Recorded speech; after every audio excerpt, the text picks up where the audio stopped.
The wine glass was still spinning when I stood up. Not from my hand. No, I hadn't touched it.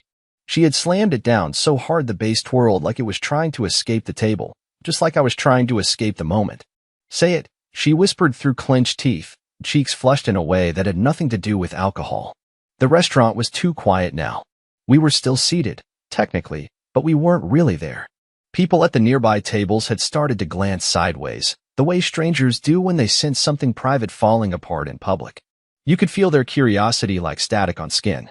And then I looked at him. Ryan. Sitting across from me like a smug centerpiece between our unraveling. Elbows on the table. Shirt too tight for the occasion. That kind of confidence you only earn by not caring who you hurt. He looked me dead in the eye, smirked, and took another bite of bread like this was his date. You embarrassed him, she hissed at me, like I'd knocked over a child at a birthday party. You need to apologize. I didn't move. I could barely breathe. 2 hours earlier, this was supposed to be our night. A quiet table by the window. A chance to reconnect. I had booked this place a month in advance. She hadn't said thank you. She hadn't even complimented the setup. She just brought him. No explanation. No heads up. Just, Ryan's joining. Hope you don't mind. He sat where the candlelight should have been. Now, here she was, not asking, not pleading, but demanding that I apologize to the guy who hijacked our night like he was the guest of honor. So I laughed. Not because it was funny, it wasn't. I laughed because I couldn't believe I was here. Because I couldn't believe she thought this was normal. Because somewhere deep down, I knew I had no one to blame but myself for letting it get this far. I stood up. I didn't yell. I didn't cry. I didn't flip the table. I just said, loud enough for both of them to hear. Pick. Right now. Him or me. Her mouth fell open like she hadn't expected me to have a spine.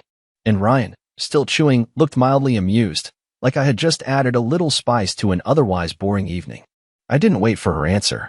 I turned and walked out, heart racing, hands cold, questions screaming inside my head. I didn't know where I was going. I just knew I wasn't staying. And what happened after that? Well, let's just say she made her choice.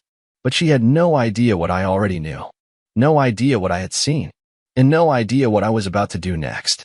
I didn't make it far before I sat down on a bench across the street, staring at my reflection in the dark glass of the restaurant window. I could still see them in there, her hands fidgeting with her napkin, Ryan stretching like he'd just won a prize. I waited, foolishly, for her to chase after me. I gave it 5 minutes. Then 10. I even reached for my phone once, thumb hovering over her name, but I didn't press it. Instead, I scrolled to the photo I had taken earlier that day, the one I wasn't supposed to see. You see, this didn't come out of nowhere. I hadn't told her, but I'd been noticing things for a while now. Little slips. Mismatched stories. The way she suddenly changed her lock screen from a photo of us to a quote about freedom. I wasn't proud of it, but I'd done something I'd never done before. I checked her shared photo album with Ryan. She forgot to turn off syncing. And there it was, a picture of the two of them at a rooftop bar 2 weeks ago. Her in the dress she told me she only wore for me. His hand suspiciously close to her waist. But it wasn't the photo that broke me. It was the caption. To the nights we never have to explain. She thought it was private. She thought I'd never see it. But I did. And I kept it in my pocket like a wound I wasn't ready to show anyone. Back on the bench, I stared at that photo, zooming in until the pixels blurred. I wasn't angry. Not in the way movies show, with yelling or punches or dramatic exits. I was just tired. Tired of begging for crumbs of attention. Tired of pretending I was okay with being a second option in my own relationship. Then my phone lit up. Lenora, where did you go? I didn't respond. Lenora, you embarrassed me. I blinked at the screen. Lenora, Ryan said you're being immature. We were trying to include you. Include me. In my own date night. That was the moment I realized this wasn't about Ryan. Not really. This was about her seeing me as someone who would never leave, no matter how many lines she blurred.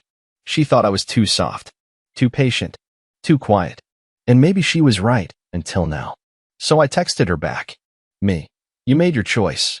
I'll come get my things tomorrow. No question mark. No begging. No more trying to fix something built on quicksand. Then I turned off my phone. That night, I didn't sleep. I lay awake on my friend's couch, staring at the ceiling fan spinning shadows on the wall, replaying every moment where I had let things slide. Every time I told myself I was being dramatic. Every time I believed her when she said, "You're just imagining it." But I wasn't imagining it. Not anymore. And in the morning, when I showed up to her apartment, something happened I never saw coming. Her door was already open, and Ryan was standing inside, smiling. I froze in the hallway. The door to Lenora's apartment was cracked just enough to see inside, but it was wide enough to reveal that Ryan was there. Alone. At least, I thought he was. He was leaning against her kitchen counter, one ankle casually crossed over the other, sipping from a mug that definitely didn't belong to him. It had a cartoon octopus on it, Lenora's favorite, something she picked up on a trip we took together in Monterey. The same trip where she told me she wanted to build a future. He looked up and saw me standing there. And he grinned. Not surprised. Not startled. Like he'd been waiting. "Oh hey," he said, tilting the mug. "Didn't think you'd show up this early." I stepped inside slowly, eyes scanning the room. Lenora wasn't visible, but her purse was on the couch. Her shoes, the ones she always kicked off the moment she got home, were in their usual place near the door. That meant she was here. Somewhere. Probably in the shower. Or worse, in the bedroom. With him. I tried to keep my voice steady. "Where is she?" Ryan shrugged. Said she needed a minute. "She's been crying all morning. You really did a number on her last night." I wanted to laugh. I did a number on her? I stared at this guy, this uninvited parasite who'd been circling our relationship like a vulture for years, and wondered how I had ever let this go on for so long. "I came to get my stuff," I said flatly. He didn't move. Just sipped. "You sure that's what you want?" That was the moment I realized something chilling. He wasn't just here for emotional support. He wasn't crashing on her couch after a breakup. He was comfortable, standing there like he lived there. Like I was the one trespassing. I noticed his overnight bag slouched by the hallway closet. A phone charger plugged into the wall. A hoodie on the armrest that definitely wasn't mine. How long had he been here? Before I could speak again, Lenora appeared in the hallway behind him. She was wearing one of his shirts, not mine, and she flinched when she saw me. Her eyes were red, lips chapped, like she'd been crying but hadn't finished. "Daryl," she started, stepping toward me. I raised a hand. "Don't." Her mouth opened, but nothing came out. She looked like she was searching for the right words, the right angle to spin it from. But whatever script she'd rehearsed in her head, it collapsed the moment our eyes met. "I came to get my things," I repeated, this time louder, more certain. Ryan looked at her, then at me. "You don't have to be dramatic about it. We can all talk like adults." That was it. That was the moment everything inside me flipped. Because I realized this wasn't just betrayal, it was arrogance. They didn't expect consequences. They expected me to nod, accept, and maybe even apologize for making things uncomfortable. I stepped forward, slowly, deliberately, and reached into my coat pocket. Both of them watched me like I was about to pull out a weapon. Instead, I pulled out an envelope. "Give this to her," I told Ryan, sliding it onto the counter without looking at him. "And don't worry, it's not a letter bomb. Just truth. Something neither of you are used to." Then I turned to Lenora. "You won't have to worry about me anymore. You chose him. Just make sure he's still around when it's his turn to get bored." I walked out before she could respond. And in that envelope? Not a goodbye letter. Not a list of accusations. Just a printed photo, the one from her shared album, with one line written beneath it in red ink. "To the nights we never have to explain until now." I thought that would be the end. But it wasn't. Because 3 days later, her sister called me. And what she told me made everything 10 times worse. I didn't answer her call at first. Lenora's sister, Margot, had never really been in the middle of anything between us. She was one of those people who smiled tightly at family dinners and scrolled silently through her phone when things got tense. We'd never had a real conversation outside of holidays. So when her name lit up on my screen 3 days after I walked out, I stared at it in confusion. It rang 3 times. Then 4. I almost let it go to voicemail until something in me clicked. I answered. "Daryl," she said, out of breath, like she'd been pacing or crying. "Are you okay?" I hesitated. Yeah. Why?" There was a pause on the other end. A rustling, then the faint sound of a door closing. She was somewhere private. "I wasn't going to get involved," she said quickly. "But I saw what Lenora posted this morning and I had to call." I sat up straighter. What did she post? She took a picture down an hour later, but I saw it before it disappeared. It was a photo of her and Ryan. In bed. Not doing anything, but clearly naked under the covers. She captioned it, "No more secrets. Just us." My stomach twisted. Margot kept talking. She said she was finally living her truth. But Daryl, that's not what I'm calling about. It's something else. I held my breath. She's been rewriting the whole story. telling people you were emotionally unstable, that you were controlling, that you were the reason she and Ryan got close. Of course she was. She wasn't just moving on, she was erasing me and repainting the wreckage like I was the one who lit the match. I felt my face go hot. It wasn't enough to leave me, she needed to make sure I looked small in the stories she'd tell everyone else. But Margot wasn't done. She said something else. Something weird. Last night she got drunk and told me that Ryan had been, well, sleeping over for months. She said you already knew and were pretending not to. That it made things easier. I stood up, heart pounding. What? She thinks you always knew. That you just didn't care enough to confront her. That you were too spineless to stop her. I didn't even realize I was shaking until I spilled water from the glass in my hand. Spineless. That's what she thought of me. That's what she always thought. I was the placeholder. The fallback. The one she could humiliate quietly, slowly, and still expect to forgive her every time. But the most haunting part? She wasn't entirely wrong. I had known, deep down. For weeks. Months, maybe. And I did pretend. Because I thought if I loved her enough, she'd stop hurting me. That night, I sat in my apartment with my laptop open, staring at her social media. She had deleted the photo, just like Margot said, but the damage had already been done. Friends were commenting with vague congratulations. Some were tagging Ryan in jokes that made my stomach churn. There was no shame, no guilt, just celebration, like I had never existed. But it wasn't over. Not for me. Because buried in the mess of comments was one I recognized instantly. From Ryan's ex-girlfriend. Her name was Celeste. And her comment was simple. Funny how history repeats. I clicked her profile. My hands were sweating. Her entire feed was private, except for one post from 2 weeks ago. A screenshot of a text message. Ryan, trust me, babe. She's just a backup plan. Always has been. I stared at the screen, breath caught in my throat.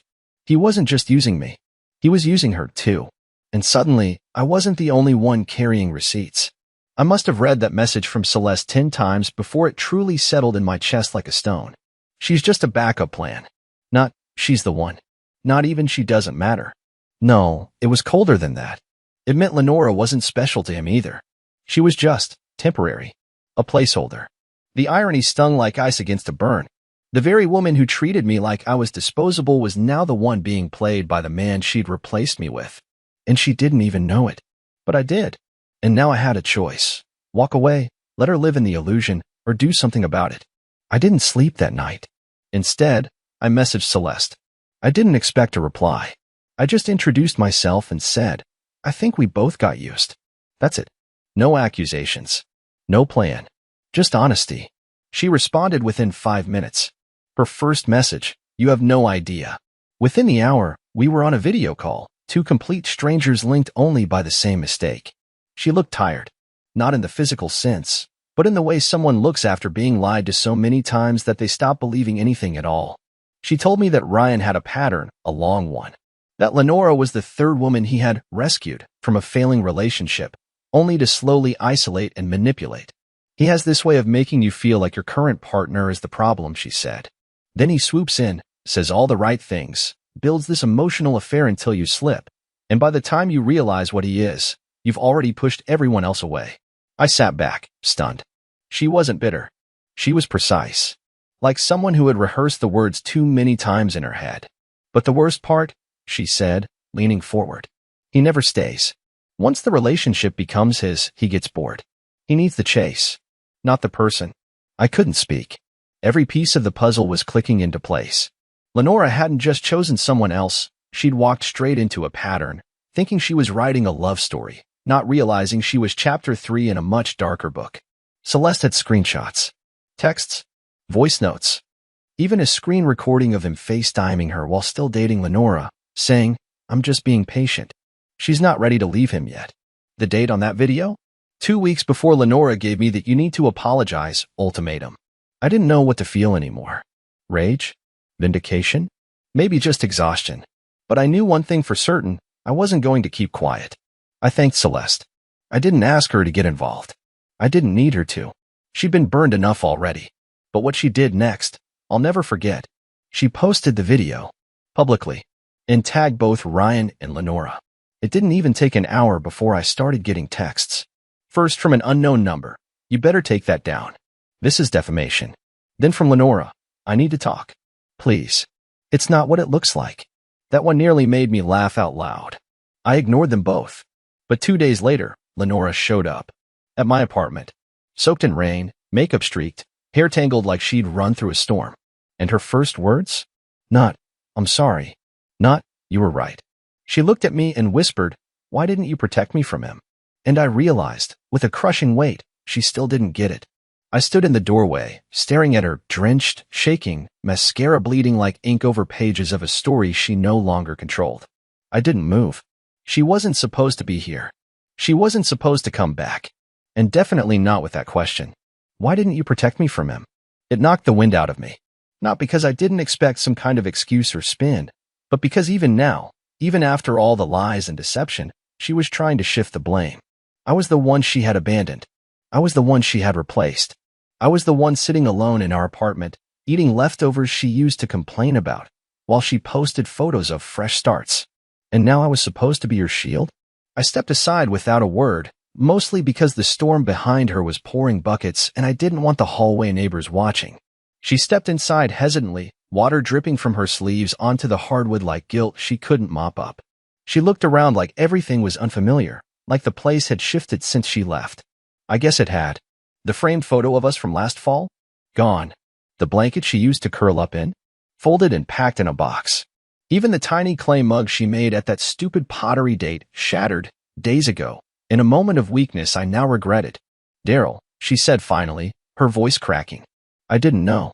I swear to God, I didn't know he was a liar. I interrupted. A manipulator? A walking cliché wrapped in charm and overpriced cologne. She flinched. I didn't know he was doing that to other women, she added, softly. I thought what we had was real. I almost pitied her. Almost. I begged you, I said, my voice rising for the first time in months. I begged you to see what he was. I tried to talk to you about boundaries. You called me controlling. I tried to explain how it felt to be constantly sidelined. You said I was insecure. I stood there while you dismantled everything we had and handed it to him gift-wrapped, and now you want sympathy? She blinked hard, her lower lip trembling. I made a mistake. No, Lenora, I snapped, stepping closer. You made a choice. Repeatedly. You let him crawl between us and watched him tear me down with a smile. You didn't just fall into this. You chose him. You defended him. You told me to apologize to him. Do you remember that? She didn't answer. She didn't have to. I saw the video, I said, softer now. The one Celeste posted. The one where he called you a backup plan. Her shoulders sagged. I didn't know, she repeated, voice barely audible. He said things, made me feel seen. I thought you didn't want me anymore. You stopped holding me. You stopped fighting. I stopped, I said slowly, because I could tell I'd already lost. We stood there in silence. Her in the ruins of what she thought was a triumph. Me in the ruins of what I thought was love. Why are you here, Lenora? I finally asked. She looked up, her eyes brimming. Because I don't know who I am without you. That broke something in me I didn't even know was still intact. She hadn't come back for me. She had come back because she didn't want to be alone. Because Ryan had moved on. Because the applause died down. Because shame had finally found its way in. I'm not your cure, I said quietly. You threw that away the night you let him sit across from me and call it inclusion. I walked to the door and held it open. You deserve better, she said, voice trembling again. I just didn't see it until it was too late, I finished. She stepped out slowly, and for the first time, she didn't argue. She didn't plead. She just walked. And I thought that was the last chapter.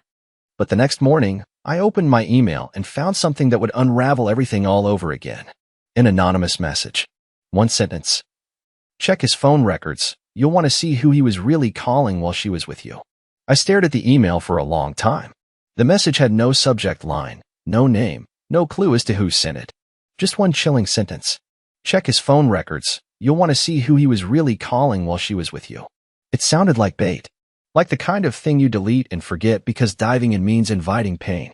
But curiosity mixed with paranoia is a toxic thing, and my brain had already started unraveling possibilities before I could stop it. The thing was, I couldn't access Ryan's phone records. He wasn't someone I had any real connection to. But I remembered something. Months ago, Lenora had used our shared Wi-Fi password to help Ryan set up some streaming app on his tablet. The paranoid part of me had, at the time, created a local login to our router to see what devices connected and when. I never removed access. Don't ask why I did that. I just did. Gut instinct? Insecurity? Survival?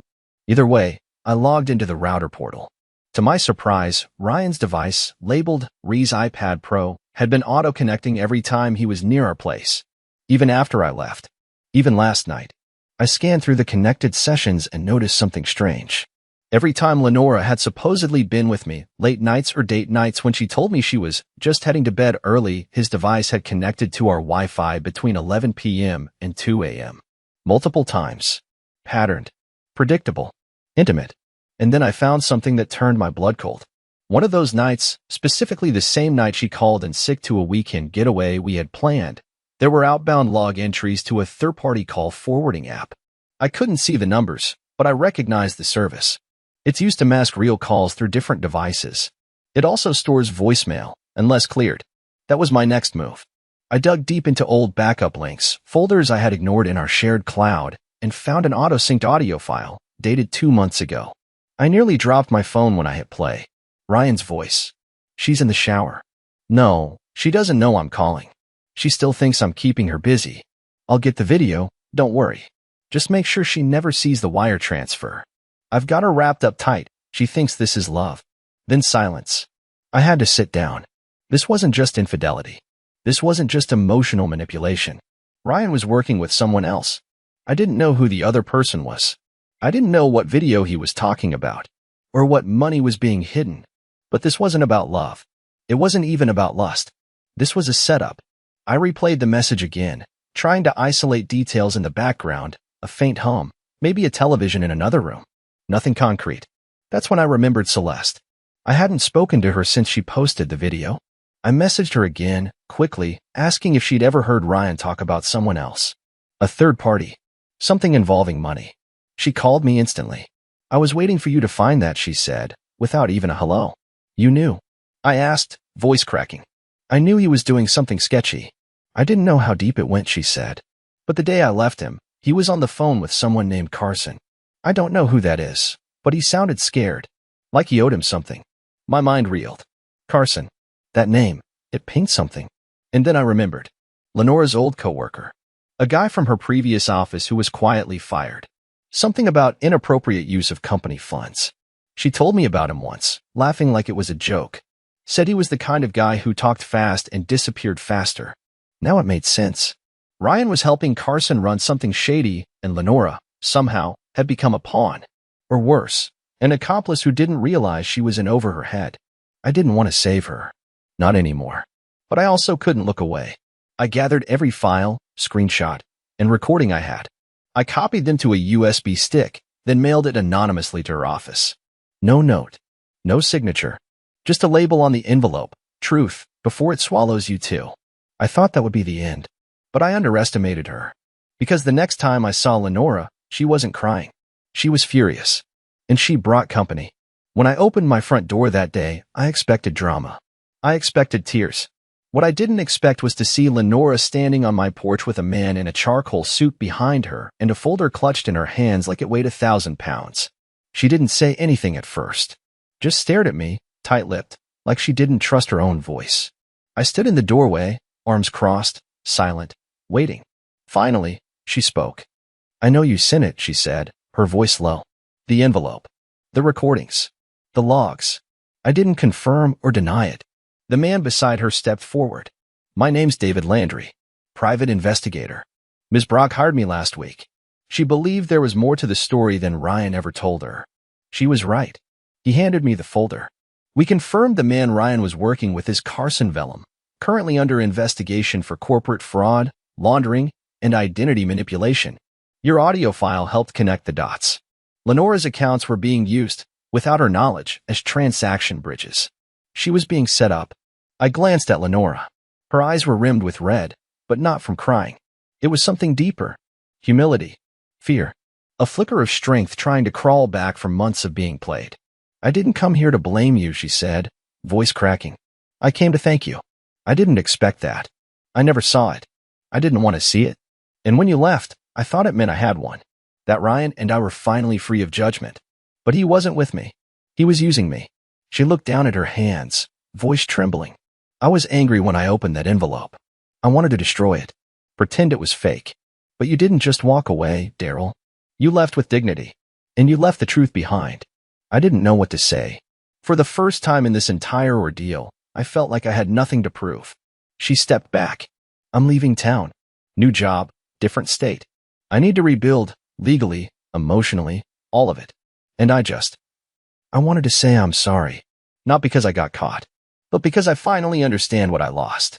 I gave a slight nod. I hope you find peace. That night, after they left, I sat in my apartment, the same couch where I once curled up, wondering if I was the problem. But this time, I wasn't consumed by doubt. I felt light. I had walked through fire, and somehow, I wasn't scorched anymore. Weeks passed. No messages. No drama. Just quiet. And then, slowly, things started to feel new again. I started going for morning walks. I reconnected with people I had pushed away while trapped in that relationship. I even picked up my old camera again, something I hadn't touched in years. It felt like breathing for the first time. One Saturday morning, I was taking photos at a local park when a woman approached, smiling curiously. "You're in my shot," I said, half laughing, pointing to the lens. She grinned. "Then you better make sure I look good." We talked. Her name was Elise. Graphic designer. Dog person. No best friend named Ryan. Just real laughter, honest words, and a calmness I hadn't felt in ages. We exchanged numbers. And this time, I didn't feel the need to explain my past. I didn't feel broken. I felt ready. Maybe heartbreak doesn't always end in revenge or fireworks. Sometimes, the most powerful ending is simply choosing yourself and walking into something new, knowing exactly what you'll never settle for again.